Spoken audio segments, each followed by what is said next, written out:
something I found very interesting this morning. Sat Sri Akal.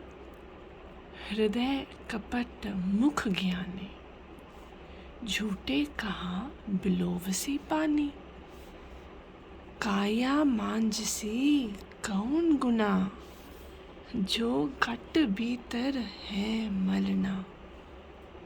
रहाओ लोकी 68 तीरथ नाई, कौरापन तो ना जाई, कहे कबीर बिचारी, भव सागर तार Murari.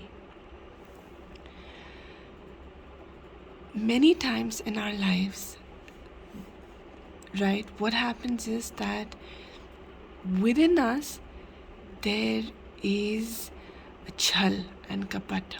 What chal and kapat means is within us there is shrewdness, cunningness, lies, manipulation. But on the face of it, we appear to be calm, composed, wise. Think about this. Look around.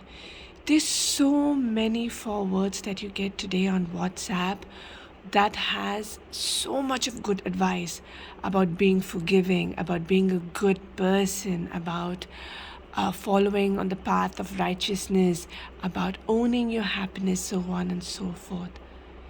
But how many of us actually adapt and imbibe that learning into our daily lives?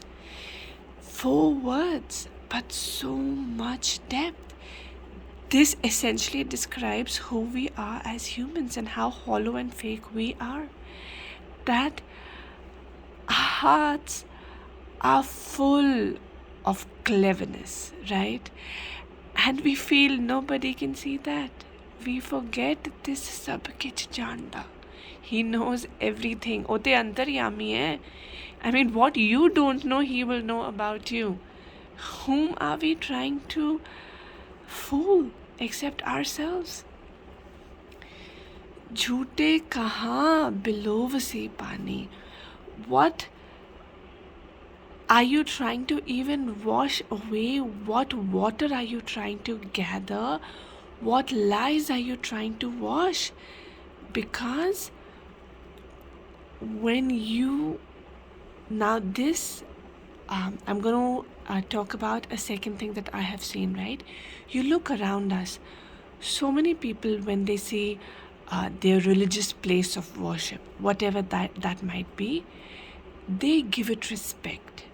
There's nothing wrong with that. And I am all for respecting and celebrating religion, because whatever makes you happy, right? But my point is that why would you bow your head down and respect mortar and brick when God, in essence, is inside of you? He's everywhere.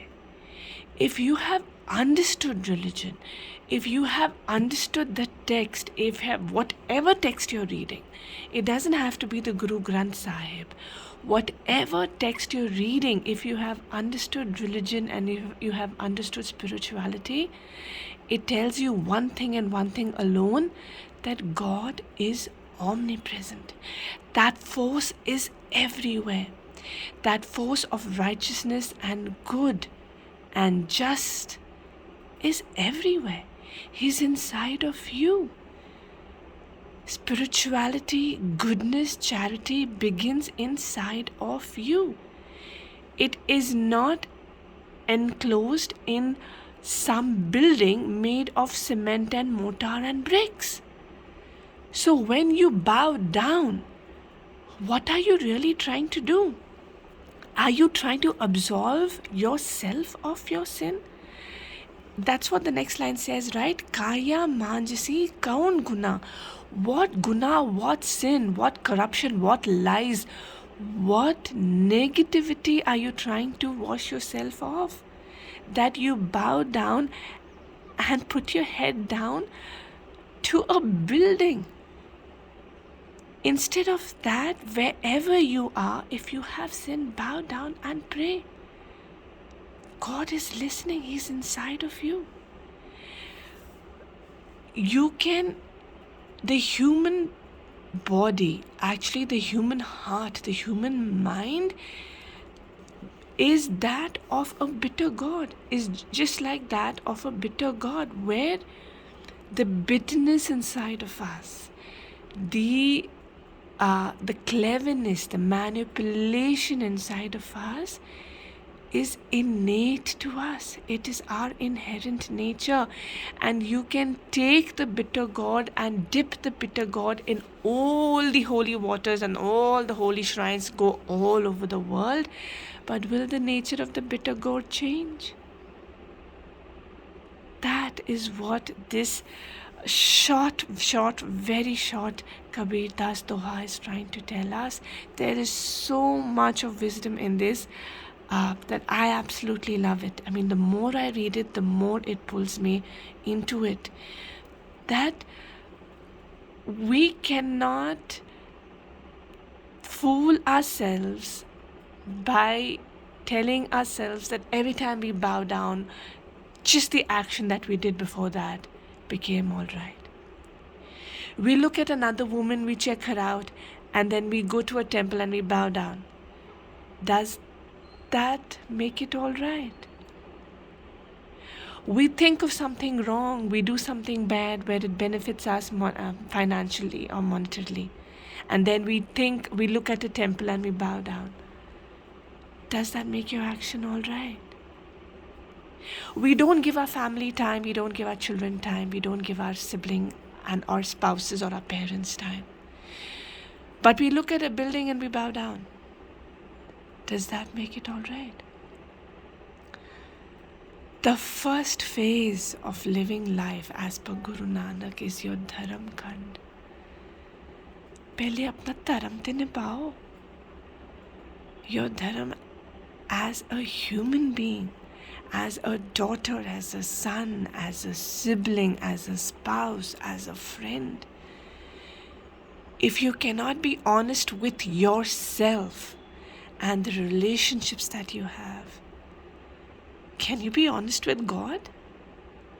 And you attempt to be honest with God. You spend so much of money and you go on all these pious shrines and you take a dip in all these holy waters, thinking what? That is going to absolve you? If that is in your innate nature, how can that go away?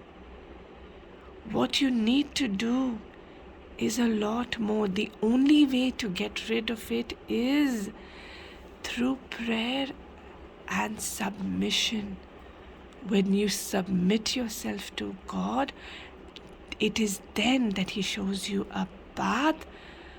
Bhav marag tar murari. Hey dear Lord, when I submit myself to you, you show me a path where you carry me across.